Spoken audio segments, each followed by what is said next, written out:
Hello, welcome to the podcast. Thank you so much for joining me. It's so lovely to get to speak to you again. I'm very excited. Yes, thank you so much for having me. I am so pumped to be here and excited to connect with your people. Yay. So let's dive in. So one thing that I find really fascinating about your business is how many layers you have incorporated into it. You are an in-person yoga teacher, you have an online membership, you are a national and international retreat host, podcast host, you mentor fellow yoga teachers. I know we've spoken and you have had a festival as well, an in-person festival that you've organized, which is just amazing to me from an organizational perspective. Is there anything that I missed in that big long list? I don't think so. It pretty much covers it. Yeah, you're also a mom and you've got another Mm. one coming, so just hats off to you. You have like an empire basically, and I'd love to know how you do it all. And was there like any kind of specific moment that you decided that you wanted to build different numerous income streams, or do you just get an idea and you just kind of leap into it and they just stacked up over time? Thank you so much for, reflecting that back to me. Because I think when you are in the middle of making all the things, it feels so much messier than how it sounds when you just kind of bing, bang, boom, list them the way you just did. So for all the teachers, that all sounds so impressive, but I was an absolute like Tasmanian devil during it, just trying to figure it out along the way. And it did not feel clear. It did not feel connected. It really came from a place of, I had a lot of interests. Like I just wanted to create kind of these things, but I also now looking back had a lot of insecurity in building out my own thing. And I was trying to kind of prove myself, I think, more so to myself than anybody, but just trying to prove and find like what stuck and what felt really good.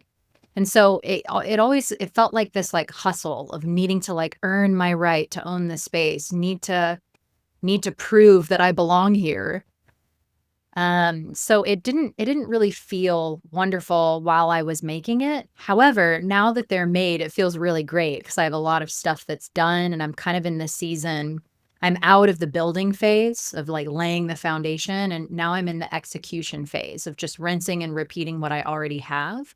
And to the yoga teachers that are listening, and particularly those that are really interested in building beyond the studio, that first bit of the laying the foundation and building is the hardest because you have no idea kind of what you're doing, and you're trying to figure out what you want to do, what you want to be known for, and how to build things. It's just a lot. It's a big learning curve.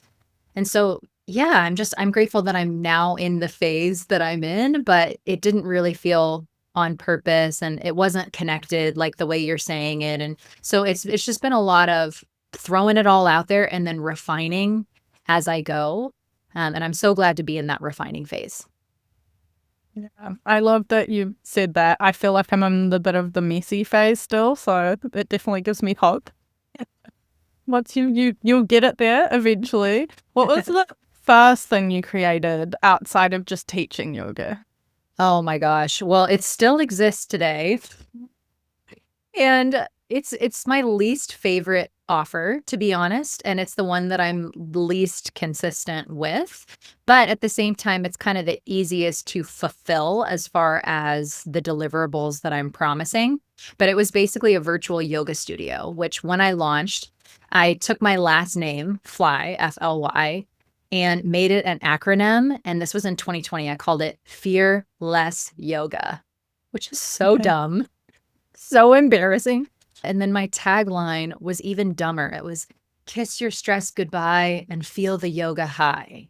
Like, what? What?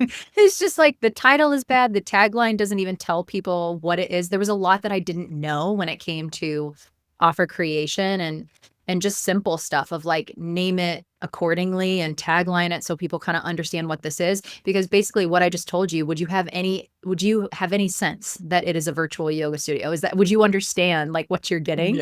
And the answer is Yeah. probably no. So it was just, I didn't really know how to do any of this. And I was so worried about the aesthetics of things rather than focusing on the substance of things.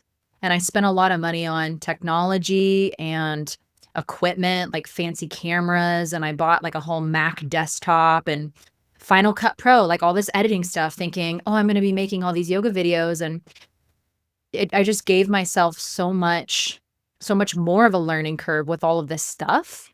So Mhm. anyway, if I were to do it all over again, I would just encourage people to, know that you're probably gonna, if you stick with it, you're gonna look back at that first stuff and be embarrassed by it. But that's a good thing because that's a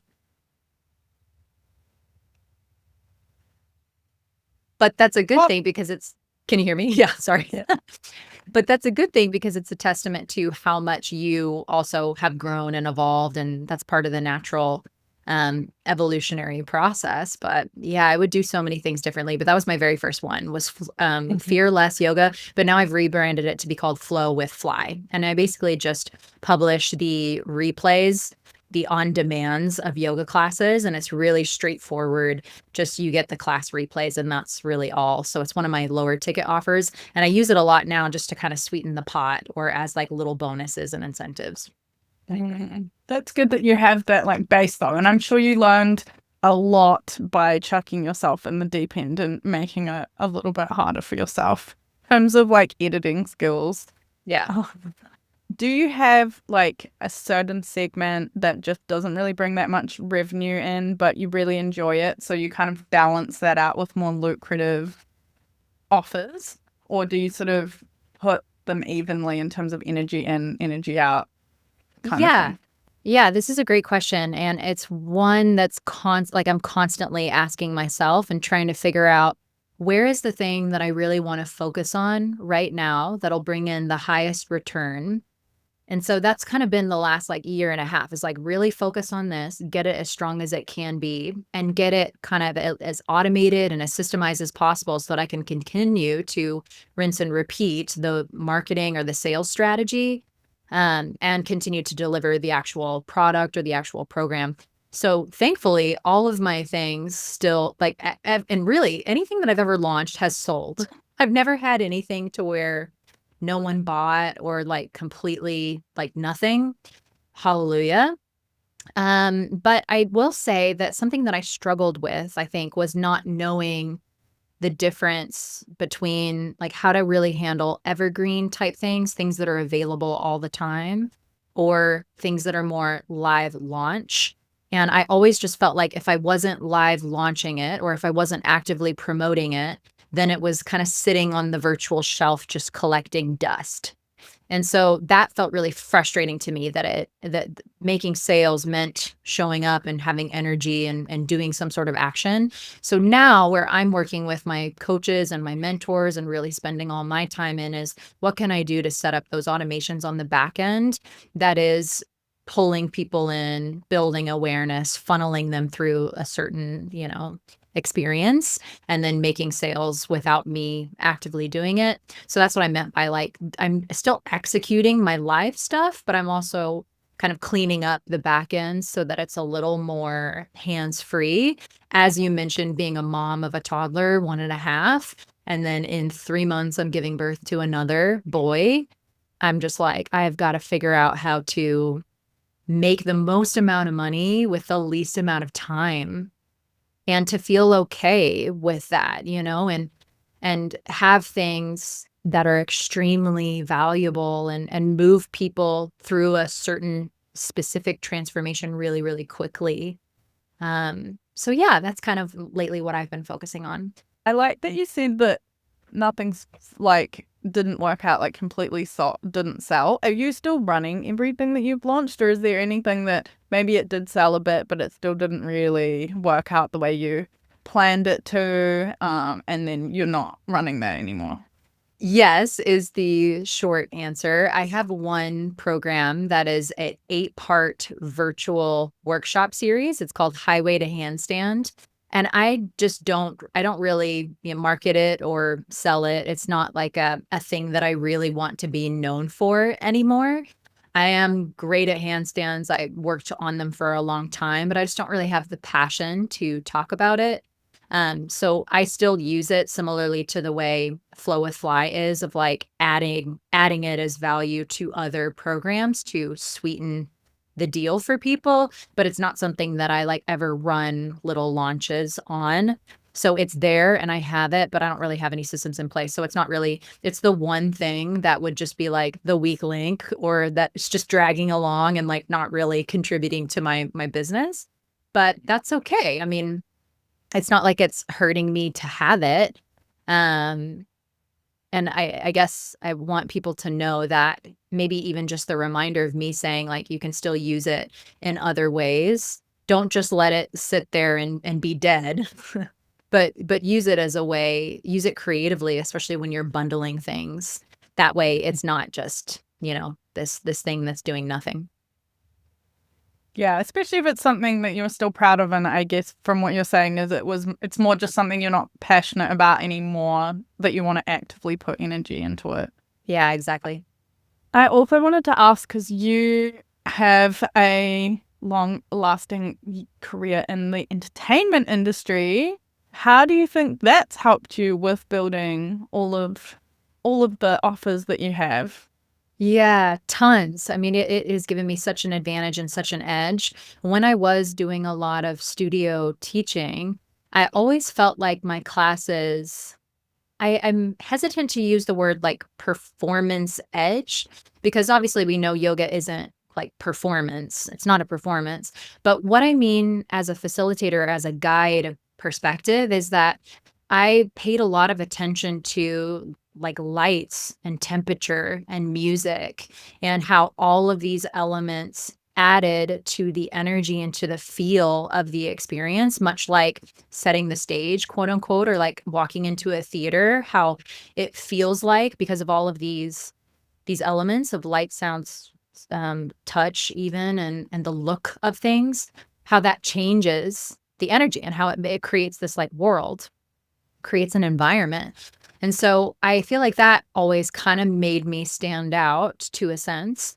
And then simple things like feel like being afraid of public speaking has never really been a problem for me. And I lead a lot of yoga teacher trainings, and a lot of them would just be like finding my own voice. And I'm like, what do you mean finding your own voice? Like that was never really anything that I struggled with, to like be heard. Although, mind you, I mean, I started performing very young. I mean, at like 6, 7, I was like, where's the spotlight? Like, do not have a problem being front and center of attention.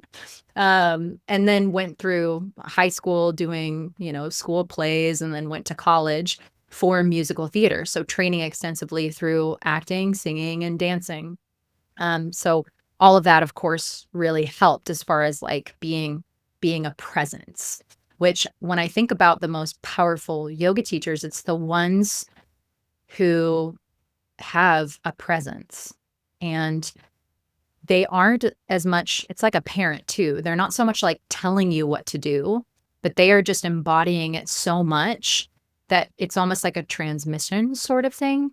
So anyway, I guess that's a little tangent, but yeah, I never really struggled with the imposter syndrome or just being afraid, and then really leaned into using all of the elements to create a certain environment. And I guess maybe to like bullet point it or just make it really clear, it's like creating environment and just like holding space and being a powerful presence, I think are the most underutilized or under leveraged skills that yoga teachers like have at your disposal to make a really big difference. It's a subtle difference, but it's a powerful difference. If you can focus more on creating the right environment and just like being a powerful presence, your teaching like feels so much, so different from the student perspective. Interesting. How do you teach that? I can understand there being very clear systems in terms of setting the environment up, but in terms of internalizing that presence, have you got any tips from an entertainment perspective background? Yeah, great question. I always think like if you're wanting to become a better writer, you need to be a better reader. Like you want to in this example, if you want to be better at it, then you need to find somebody who is really good at it so you can experience it as the student before you try to create it as the teacher. So always finding great examples is my first piece of advice. But when it comes to actual, maybe like teaching technique, there's two different environments. There's the external environment that you can set as the teacher. So all the things that we mentioned, like light, sound, temperature. But there's also the internal environment. And this is the thing that I feel like a lot of yoga teachers maybe are mentioning, but not mentioning nearly enough. And I guess maybe I would just prompt you to think, like, what do you think? And you can answer, Adrienne, if you want, like, what do you think is the proper internal environment for a yoga practice? Yeah, like, Yeah, go ahead. I mean, if you want to say something, you can, but also I don't want to put you on the spot. you're good. I guess it's just making sure you're turning up to class as well, like with your practice in mind, rather than like rushing in and trying to get everything set up, and like really being in tune with your practice. Yeah, good. I think the internal environment could really be like summed up with two things. It's an environment of awareness, so helping people become aware and have the ability and the sensitivity to notice their bodily sensations and their natural respiration. So what are the things that we're being aware of is body and breath always in the yoga context, especially like an asana context. So that's the first thing that's your job as a guide, is to help people become aware of these two things because they're the internal experience. And then the next thing, the way that you set like a really proper environment for people is through helping them concentrate on those two things, sensation and respiration. And it's through this like, hey, whatever you say in your yoga teaching, in your cues, if you're just continually inviting people back to one of those two things or both of those things, you're creating the condition in their mind of concentration or sustained attention, which if you think about it, even just looking at the 8 limbs of yoga, dhyana and dharana and dhyana, it's like, that's what this is. It's like, become aware of something, choose an object of your concentration and hold your concentration on that object so that you can enter meditation. And so through awareness and concentration, you experience the feeling of meditation, even in movement practices, even in asana practices. And so I guess if I were to say it a lot more simply, or maybe just in like normal people speak, doing these two things of setting internal environment and external environment makes your teaching feel a lot more meditative and a lot more like rhythmic and like even rhythmic. Like it's got this like pace to it. Your cueing and your teaching feels just like metronomic, like this heartbeat that is putting your students in a trance. Or like when I rock my baby, I'm sure you feel this too, Adrienne, when you're rocking your baby to sleep, if you get like a really even rock, they're like knocked out, night. Like you are lulling their nervous system and their energy into this like even pace that is hypnotic, and it's very restorative and restful, whether they literally fall asleep or not. So I hope that kind of clears it up a little bit. And again, it's like a very subtle difference in teaching, but it's a powerful one if you're teaching that internal environment and how to set it, and using words like awareness and concentration and meditation does that. That's the thing that makes it feel more of like an internal environment. And then how do you use that in your marketing side? Honestly, that's a good question. And this, I feel like this just maybe even last night actually clicked for me. But marketing is such a different beast. And in general, business building is an entirely different skill set. And I used this analogy on my stories yesterday on Instagram, but I was like, think about it this way. Teaching yoga, you're like a bird and you have 2 wings. On one wing is your skill set of teaching, and the other wing is your skill set of business building. And you have to have both equally strong and equally flapping to be able to fly, and especially to fly in a straight line going up. But if one of them is stronger than the other and it's like overpowering, then you're just kind of like flying in a circle. And that's what most yoga teachers probably feel like, is like just stuck in the same place and kind of trapped, like they're going nowhere. They're not really scaling or thriving, especially if you're wanting this to be like a career. But you have to understand that when you're teaching, you're doing very specific things. When you're marketing and promoting, you're doing very specific things. And you are not, whenever you're marketing for yourself, you are not like teaching what you would teach in the experience. And that's like a powerful sentence right there. And maybe I'll just say it one more time so hopefully it can like land. They're just different things. Like teaching yoga and marketing about yoga are very different. And like literally what you're saying in those experiences are different. So I guess the biggest difference of those two would be that whenever you're marketing your yogic event, you are not telling them the how. You are making them understand the what. You are making them understand the why, and maybe some of the when. But that's like a simple way to think about it, is you're telling them like what this idea is, or helping them bust through like a limiting belief, or giving them like a new way to think about something. So like switching their thoughts, and then telling them like why this matters, like why this applies to them, and when like they can kind of participate in your thing. But if you're telling them the how, which is what you're doing when you're teaching yoga, is telling somebody like how to do something. If you're telling them the how, then that's no longer marketing, that's kind of teaching. So you're marketing and promoting, all you're trying to do is capture people's attention, and you're trying to build desire and demand to want to come to these things. And so I think this is just maybe, hopefully, a little easy way to think about just the difference of the two things, and something that took me a long time to understand, because I think when yoga teachers start to learn about marketing, it's always like, give value, give value. And you were just like, okay, like I'm going to do what I know, which is teaching. And you end up teaching, and you start like teaching what you teach and doing what you do and starting to share your magic and your wisdom, but you end up like giving it away. And while you're also trying to like promote a thing for people to come pay for. So I struggle with that for a long time, of like, what's the difference between my paid things that I'm inviting people to and the marketing material that's telling people about the paid thing? So maybe that kind of can help. It's like the free material is always the what, the why, maybe when is the one that's like kind of hit or miss there. And then your paid programs is like the how you do something. And this is where you're teaching them the methodology or teaching them the yoga.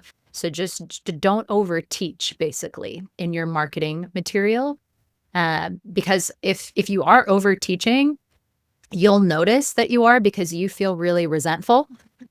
And you'll also notice because it's not converting, because people are like, thanks so much. That was so helpful and so amazing. Like, I don't need to buy your program because you gave me everything I needed. So that's another indicator, those two things of like just feeling really frustrated, really irritated and annoyed at your audience or your students because you are over giving, or your people also aren't buying and it's not converting, because why would they need to buy your thing when you're doing your thing in your marketing? I think you put that really well. And I think that was a big trap that I've definitely done. And I think a lot of our listeners will have done. And I know a lot of people in the community I've talked to have done, where you just end up teaching and you're doing free YouTube videos or in Facebook groups. And then when you launch something, no one buys it because you're just teaching yoga classes and they're getting that for free. So there's no incentive to move to the paid offer unless it's something very specific, I suppose. Yeah. Is there anything else that you think that yoga teachers are making mistakes in that is keeping them broke in their businesses? Oh my gosh. That's a loaded question. Sorry. Yeah, That's I want the yoga teachers to not feel bad about struggling with this, because we have to cut ourselves some slack that it's barely a part of most programs. And it's so against the grain for a majority of yoga teachers who are so generous, who are also so empathetic, and who have such a heart of a servant in the sense of wanting to just like share. So we have all of that playing against us, plus the cultural conditioning of like, can you even make something like yoga a business, and is it right to accept a monetary exchange in this way? So we have all of that like going against us. But I guess I would say like just a big mistake is not investing in learning the business side sooner. Like, I just wish I went through my first yoga teacher training program at 20 years old, and I taught for 10 years, basically in studio. And I had private clientele and was leading yoga teacher trainings and starting to like run retreats. But I really didn't start thinking like an entrepreneur or start daring to break outside of the studio box until 10 years into teaching. And so I guess I just wish that I would have invested in the business coaching, and particularly like mentorship and getting in spaces where people were doing unbelievable things to me. So I wish I just would have gotten in the right containers to be expanded sooner, and have put myself in the right rooms to see what's possible and how creative people were being to create these businesses that were theirs, that gave them the freedom and the creativity to do what was in alignment with their values and with their vision, and that raised the bar on the income potential. So yeah, I wish I would have gotten plugged into mentorship and like support a lot sooner to learn the other side, because like I strengthened my teaching wing. I was flapping that wing, and got that really, really strong. And I think that that's what I see now. It's like so many teachers have been doing this for a while, and they feel like they're at a certain level in their teaching. But then when they start doing the business building, it's like starting back at square one. So if you just graduated yoga teacher training, a lot of teachers, even one just last week, I had lunch with her. We were talking business over brunch, and she's like, I don't know where to invest my money. Should I do, like, it seems like the next step is 300-hour YTT. Is that what I should do? Like, what even is that? And I asked her, I was like, well, what is it that you're wanting? Because if she would have told me I'm wanting, to really learn a lot more about sequencing, or I want my teaching to just feel above and beyond, I would have told her something different. But she, without hesitation, was like, I want to make more money from my yoga teaching. I want to be able to leave this other job to go full in on my teaching. I want to be able to fly to China to visit my family without my income stopping. I want to be able to spend time with my kids. And I'm like, girl, I know exactly what that feels like. Like, I understand that completely, but don't spend your money on 300-hour YTT then, because that's more on teacher development and like yoga philosophy, deepening the understandings that you probably got in 200-hour, and maybe a little bit of business. And I guess all programs, you can look into them to see what they're specifically expanding on, because myself being a registered yoga school with the Yoga Alliance, pretty much like 80 to 85% of the programs should be certain material.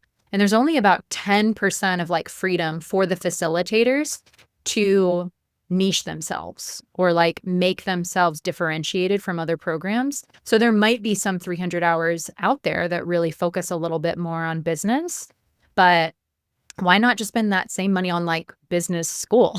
Like learn the business side and the marketing side, so that then you start to feel more confident in that arena. Yeah, I think it's tricky because the like yoga teacher trainings, I mean, yoga's such a massive, in-depth topic in itself, and to expect a whole business side of it within one of those frameworks is like a lot to expect on it as well. So I think it is good advice to think of them as, like you said, your two different wings. And that's Yeah. kind of where, well, your podcast and this podcast and the summit all kind of come in to sort of help fill in some of those business gaps as well, because Yeah. they are specific to yoga teachers. When, like, your advice for the student you were talking to the other day, your friend, if someone's like, I want to make more money, I want to start making some offers, like, what spectrum do they approach it from? Just like following their passions, or finding a bit of strategy and being very strategic in terms of like doing their market research, what everyone wants, that kind of thing? Like, there's definitely a balance there. Where do you start? Yeah, great question. Like I'm told and revealed, I started with the virtual yoga studio. So more of like a subscription or membership um, container and business model, which in hindsight, I wish I wouldn't have spent so much time on that, simply because it's usually a lower ticket thing. So it's probably under $100, which means if you're trying to make a decent living or make a substantial income, that you need more people in this service for it to be worthwhile, which can be hard for people in the beginning if you don't have kind of an audience or a following. And so I guess logistically, or like on the masculine side of things, I would just say, instead of focusing on the lower ticket, focus more on like your mid to high ticket thing, so that you have to, especially if you're really afraid of marketing and selling, so that you can sell less. Like, you only need 3 people to say yes, as opposed to maybe 50 or 60 to make ends meet. And you don't have to have as many like automations or systems on the back end to simply produce and become visible to that many new eyes. So that'd be like my first piece of advice. Then the second piece, if that's like the really like masculine and just like kind of telling you what to do, then maybe the feminine sort of approach is just, and I constantly have to tell myself this, always approach offer creation and building out something new from your story and your lived experience. And what I mean by that is, like, start with thinking about a time in your life when you were experiencing a problem, and a problem that felt really painful. And then what did you do to come out of that problem? What sort of medication did you give yourself? What practices did you take yourself through? Because courses and programs and experiences are built off of a very specific problem that you have found some unique solution to, and have like you've made this solution in a very specific and progressive way, which is like your unique methodology or your unique way of doing something. So start with that. Start with your story and your direct experience, because this is more of like the inside out approach as opposed to the outside in approach. And this is what I did. I made this mistake. And now I'm seeing, as I'm mentoring other yoga teachers, when it feels so awkward and awful and terrible and hard, it's probably because you're like, I want to create a workshop. And like, you start with the end instead of like what it is, like whatever it was that inspired you.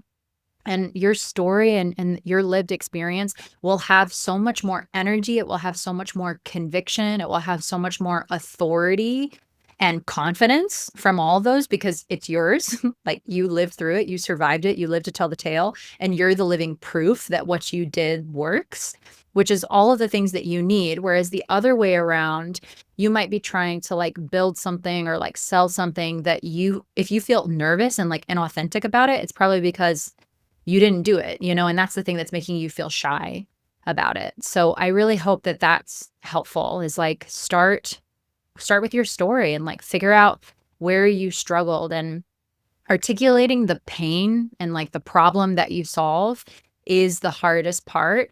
But if you have clarity on that, all the other like aspects of building becomes much, much easier. Mm-hmm. Yeah, that's good advice. And then if you are wanting to build multiple offers, do we need multiple pain points that we're solving, or can we sort of find different ways of delivering that? For example, like have a retreat versus the workshop, or does that make sense? Yeah, good question. And in general, when you're starting, I think it is it's easier to have a very specific problem. And a lot of people are like, but then I feel so niched and like I can only talk about this one thing. But the problem is if your program or like whatever it is that you're building is so comprehensive and you feel like it covers a lot of problems, it becomes harder for you as the marketer to dial in on that message because it's bigger and it's broader. And the specificity is really the thing that creates resonance with people. So, like, for example, my business coach gave me this, and I was like, that's so genius. And it helped me get this concept. But she was like, it's the difference between saying, like, you sell vanilla ice cream, and you probably will have a lot of people come and buy that ice cream because vanilla is just delicious and it's a good flavor. But you could also be the type of like provider that's like, I am Ben and Jerry's double chocolate fudge triple swirl, or like whatever is one of their really specific ones. And those people who love that ice cream are like, that is my favorite of all time. And so it just creates more of like a die-hard fan and following because it's so specific, and also repels other people. And that's the natural like filtration that should occur. Is like detracting the people that aren't right for this and attracting the people that are right for this. So it's a little bit easier in the beginning if you're not as great with marketing because it narrows the focus for you, which is helpful. So yeah, what was your initial question? I feel like I kind of steered away from it. No, I think that answers it, but I want to bounce off what you've Yeah. said and ask, like, when you've been creating things for your business, because you're niching down a lot, are you building it under one big umbrella, or are you building separate kind of like mini things in their own? For example, like your retreat has a different website, is it all lots of little mini businesses to attract those people that really love super swirl fudge for that one business, or are you kind of trying to net it all under MaKenzie Fly? Yeah, gotcha. Okay, so this currently, the way everything is structured is all of my retreats are their own business. I co-own a retreat company with another yoga teacher. So that's all under the brand of Rachaka Retreats. Also, under that, we have expanded to offer yoga teacher training. So that is a separate business. However, my personal yoga business is under the brand of Master Your Yoga Teaching. And underneath that, each one of my offers kind of have their own branding and have their own name. So that's where under Master Your Yoga Teaching, if that's like the top of the umbrella, underneath that, I've got Flow with Fly, which is the virtual yoga studio. Inspired Flow Monthly, which is basically a class planning subscription for teachers. An online course, so like a self-paced program called Confident and Captivating, and that's for teachers who want to kind of develop their skills. And then on my business building side is my mastermind. So that's called the Yogipreneur Mastermind. So basically, my ideal person in my personal yoga business is yoga teachers. And I can either help them be a better yoga teacher through my subscription and my course, or I can help yoga teachers build their business. So it's like what they call in marketing jargon, ideal client avatar is a yoga teacher, but I also serve this like the one yoga teacher with two different needs, like the teaching side or the business side. So that's how everything's kind of structured for me, is my one overarching umbrella brand name, but each offer has its own brand and name and tagline and all of that to help create separation and help each one kind of be distinguished.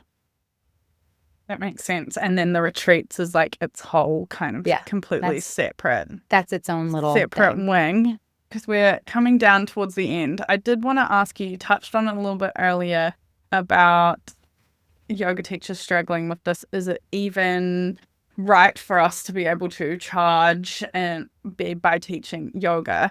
You've studied a lot of yoga philosophy. I know you've studied Sanskrit in depth as well. Is there a real philosophical dilemma to be reckoned with, or is this kind of like something new that we've made up within our culture in the last couple decades?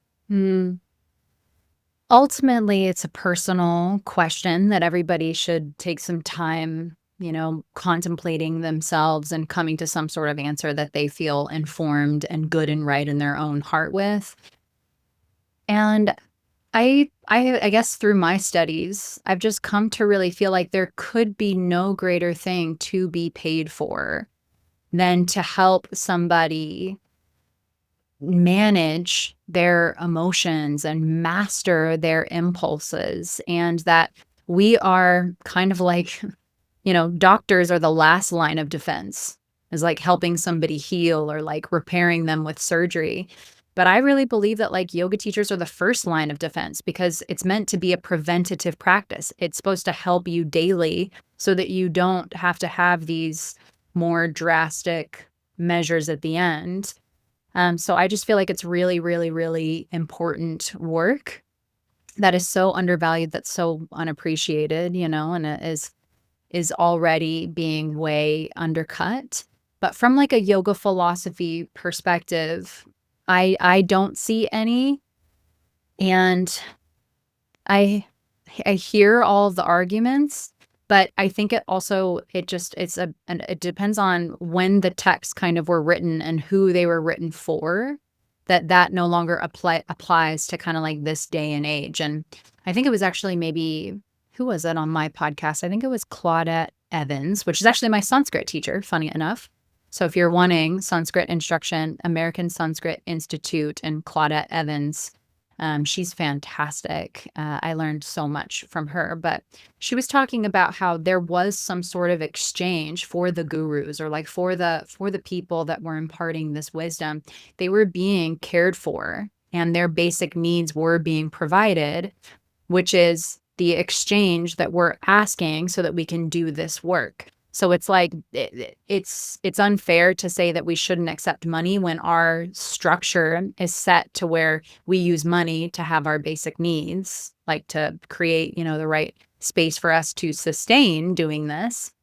And so that's really where I get a lot of peace about it all, is recognizing that this is now the way our society is set up, and it is an exchange. We are giving a service, which means that there is a right to receive money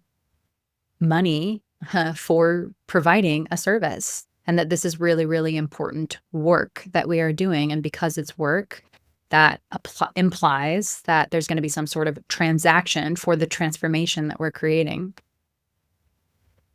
Thank you for saying that. This brings me around to our rapid fire questions. Ooh. I have a few. So, what is one marketing strategy that has worked better than you expected it to? Running challenges. Good. Nice. And what AIs are you currently using in your business? Which ones have you found the most valuable?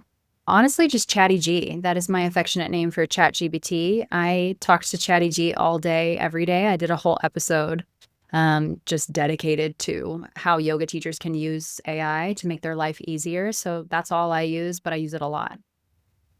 Right. I saw that episode the other day and I was like, I have to come back and listen to it. Yeah. And if you were to go back to when you first started teaching and pass on some advice, whether it be business or teaching, what would that be?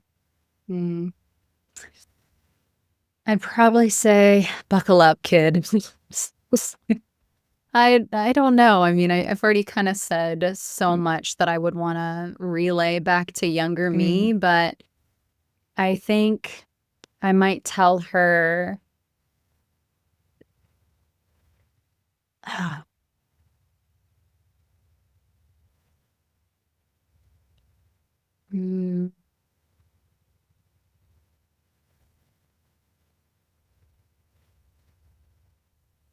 know I'm kind of ruining the rapid fire element because I'm thinking on it, but Take your time. I'm trying to come up with something that feels, that's like resonating in my body.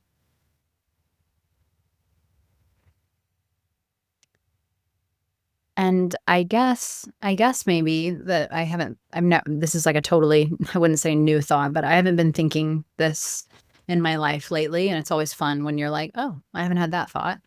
But I guess I would like just caution myself as a newbie to think like the second that you think you've got the answers, you're like moving further away from it. And that the seasons when you feel really like unclear or like you're questioning a lot is when you're actually kind of like closer to it. So yeah, that's I guess what I would say. It's so cryptic, right? And a future self would say that. I know, I was thinking that. I love You're like, that. I thanks, love future that to self. end on. I don't understand what that means, but okay. No, that's beautiful. I love it. It makes sense, and it is very true. When you look back on things, you're always like, oh, now I get it. At the time, it feels awful or confusing or anything, though. That was a perfect way to end. Thank you so much. It's been an absolute pleasure having you on the show today and hearing all of your wonderful wisdom for everyone. I've really appreciated it. Thank you. Oh, well, thank you so much for giving me the space to do so. It's been fun. Anytime.